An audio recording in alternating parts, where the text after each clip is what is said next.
എടാ മുട്ടയാണ്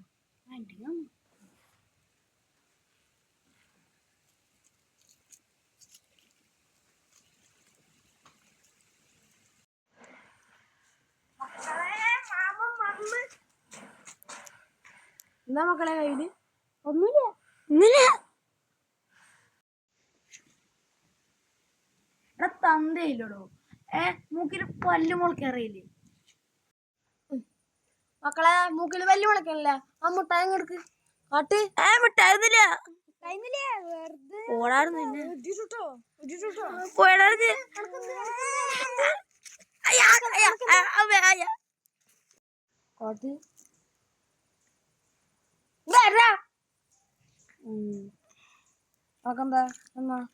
പറ്റില്ല. എന്റെ മുട്ടായി കുറച്ച് സ്പെഷ്യലാണ്. പറ്റില്ല.